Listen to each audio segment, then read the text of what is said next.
നമസ്കാരം. പ്രാർത്ഥനയെക്കുറിച്ച് നമ്മൾ എല്ലാവരും കേട്ടിട്ടുണ്ടല്ലേ?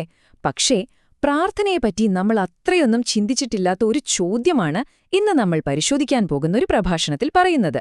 എന്താണെന്ന് നോക്കാം. അപ്പോ വിഷയത്തിലേക്ക് കടക്കാം, അല്ലേ? എല്ലായ്പ്പോഴും പ്രാർത്ഥിക്കണം, എല്ലാവർക്കും വേണ്ടി പ്രാർത്ഥിക്കണം, ഇതൊക്കെ നമ്മൾ എപ്പോഴും കേൾക്കുന്നൊരു കാര്യമാണ്. പക്ഷെ അവിടെയാണ് ഒരു പ്രധാന ചോദ്യം വരുന്നത്. എന്തിനു വേണ്ടി പ്രാർത്ഥിക്കണം? ആർക്കു വേണ്ടി പ്രാർത്ഥിക്കണം? ഈ പറയുന്ന എല്ലായ്പ്പോഴും എന്നത് എല്ലാ സാഹചര്യങ്ങളിലും ഒരുപോലെയാണോ? ഈ പ്രഭാഷണം ഇതിന് എന്തുത്തരമാണ് നൽകുന്നതെന്ന് നമുക്കൊന്ന് നോക്കാം. അപ്പോ ഈ വിഷയത്തിലേക്ക് ആഴത്തിൽ പോകുന്നതിന് മുൻപ് പ്രഭാഷകൻ ആദ്യം ഒരു ഫൗണ്ടേഷൻ ഇടുന്നുണ്ട്. അതായത് എല്ലാവർക്കും വേണ്ടി എപ്പോഴും നടത്താൻ പറ്റുന്ന 5 തരം പ്രാർത്ഥനകളെക്കുറിച്ചാണ് ആദ്യം പറയുന്നത്. ഇത് അപ്പൊസ്തലനായ പൗലോസിന്റെ വാക്കുകളിൽ നിന്ന് പ്രചോദനം ഉൾക്കൊണ്ടുള്ളതാണ്. അപ്പോ എന്തൊക്കെയാണ് ആ 5 അടിസ്ഥാന പ്രാർത്ഥനകൾ എന്ന് നോക്കാം. ഒന്നാമത്തേത്, എല്ലാവർക്കും രക്ഷ കിട്ടാൻ വേണ്ടിയുള്ള പ്രാർത്ഥന. 2, അവർക്ക് സത്യത്തെക്കുറിച്ചുള്ള അറിവുണ്ടാകാൻ. 3, ദൈവഹിതം എന്താണെന്ന് അവർക്ക് മനസ്സിലാക്കാൻ. 4, ആത്മീയമായ ജ്ഞാനം വളരാൻ.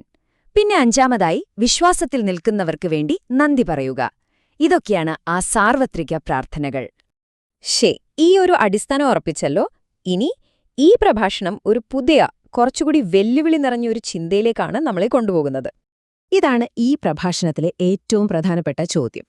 അതായത്, മാനസാന്തരപ്പെടാൻ ഒരു താൽപ്പര്യവുമില്ലാത്തൊരു പാപിയുടെ പാപങ്ങൾ ക്ഷമിക്കാൻ വേണ്ടി നമ്മൾ ഇതുപോലെ നിരുപാധികമായി പ്രാർത്ഥിക്കണോ? എല്ലായ്പ്പോഴും പ്രാർത്ഥിക്കുക എന്ന ആ ഒരു തത്വം ഇവിടെയും അതേപോലെ ബാധകമാണോ? ഇവിടെയാണ് ആ പ്രധാന വ്യത്യാസം വരുന്നത്. പ്രാർത്ഥനകളെ 2ആയിട്ട് കാണാം. ഒന്ന്, എല്ലാവർക്കും വേണ്ടിയുള്ള സാർവത്രിക പ്രാർത്ഥനകൾ, അതായത് ആത്മീയ വളർച്ച, ജ്ഞാനം, രക്ഷ, ഇതിനൊക്കെ വേണ്ടി. എന്നാൽ രണ്ടാമത്തേത് പാപമോചനത്തിനായുള്ള സോപാധിക പ്രാർത്ഥനകളാണ്. അതായത് അതിനൊരു കണ്ടീഷനുണ്ട്. അത് ആ വ്യക്തിയുടെ മാനസാന്തരത്തെ ആശ്രയിച്ചിരിക്കും. അപ്പോ ഈയൊരു വേർതിരിവ് വെറുതെ പറയുകയല്ല. ഇതിനെ സാധൂകരിക്കാൻ ബൈബിളിൽ നിന്ന് തന്നെ പല ഉദാഹരണങ്ങൾ പ്രഭാഷകൻ ചൂണ്ടിക്കാണിക്കുന്നുണ്ട്. ആദ്യത്തെ ഉദാഹരണം നോക്കിയാലേ, ഇസ്രായേൽ ജനം ആ സ്വർണ്ണ കാളക്കുട്ടിയെ ഉണ്ടാക്കി ആരാധിച്ചില്ലേ? അപ്പോൾ മോശ അവർക്ക് വേണ്ടി പ്രാർത്ഥിക്കുകയാണ്. പക്ഷേ ദൈവം കൊടുത്ത മറുപടി എന്തായിരുന്നു? ആര് എനിക്കെതിരെ പാപം ചെയ്തുവോ അവന്റെ പേര് എന്റെ പുസ്തകത്തിൽ നിന്ന് ഞാൻ മായിച്ചു കളയുമെന്ന്. ഇതിൽ നിന്ന് ഒരു കാര്യം വ്യക്തമാണ്. പാപമോചനം എന്നത് നമ്മൾ പ്രാർത്ഥിക്കുമ്പോൾ തന്നെ കിട്ടുന്ന ഒന്നല്ല. അതിന് അതിൻ്റേതായ പ്രത്യാഘാതങ്ങളുണ്ട്. ഇതേപോലൊരു സംഭവമാണ് ശൗൽ രാജാവിൻ്റേതും. ശൗലിനു വേണ്ടി ദുഃഖിച്ചുകൊണ്ടിരുന്ന ശമൂവേൽ പ്രവാചകനോട് ദൈവം നേരിട്ട് പറയുകയാണ് അത് നിർത്താൻ. ഞാൻ തള്ളിക്കളഞ്ഞ ശൗലിനെക്കുറിച്ച് നീ എന്തിനാ ദുഃഖിക്കുന്നതെന്ന്. അപ്പോൾ ദൈവം ഒരു തീരുമാനമെടുത്താൽ ചിലപ്പോൾ നമ്മുടെ മധ്യസ്ഥ പ്രാർത്ഥനകൾക്ക് പോലും അവിടെ പരിമിതികളുണ്ട് എന്നതിൽ നിന്ന് മനസ്സിലാക്കാം. പുതിയ നിയമത്തിൽ നിന്നും ഒരു ഉദാഹരണം നോക്കാം. ശീമോൻ എന്ന മന്ത്രവാദിയുടെ കഥ. അവിടെ പത്രോസ് ശീമോനു വേണ്ടി പ്രാർത്ഥിക്കുകയല്ല ചെയ്യുന്നത്. പകരം ശീമോനോട് പറയുകയാണ്, നിന്റെ ഈ ദുഷ്ടതയെക്കുറിച്ച് നീ തന്നെ മാനസാന്തരപ്പെട്ട് കർത്താവിനോട് പ്രാർത്ഥിക്കുന്ന. കണ്ടോ, ആ പാപമോചനത്തിന്റെ ഉത്തരവാദിത്തം പത്രോസ് ആ വ്യക്തിക്ക് തന്നെ നൽകുകയാണ്. അതുകൊണ്ട് ഈ ഉദാഹരണങ്ങളെല്ലാം നമ്മളോട് ഒരേ കാര്യമാണ് പറയുന്നത്.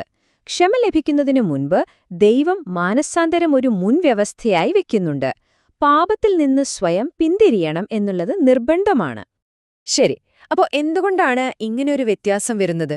ഒരു പാവിയുടെ കാര്യത്തിൽ പ്രാർത്ഥനയുടെ ശരിക്കുള്ള ഉദ്ദേശം എന്തായിരിക്കണം?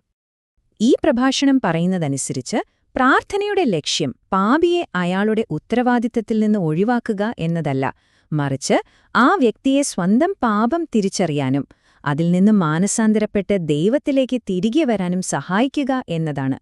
ഇവിടെ വളരെ പ്രധാനപ്പെട്ട ഒരു മുന്നറിയിപ്പ് കൂടിയുണ്ട്.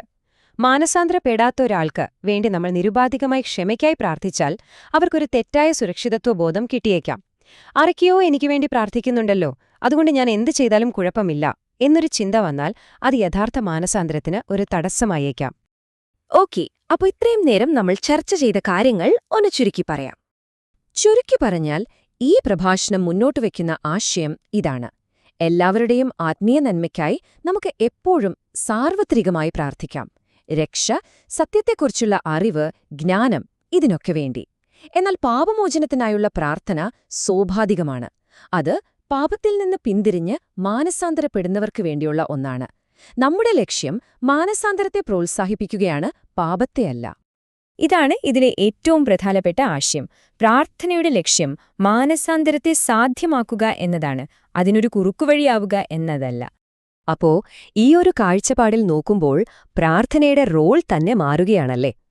അത് മറ്റൊരാളുടെ കാര്യത്തിൽ നമ്മൾ നടത്തുന്നൊരു ഇടപെടൽ എന്നതിനേക്കാൾ അവരുടെ സ്വന്തം വീണ്ടെടുപ്പിലേക്ക് നമ്മൾ നൽകുന്ന ഒരു ക്ഷണമായി മാറുന്നു.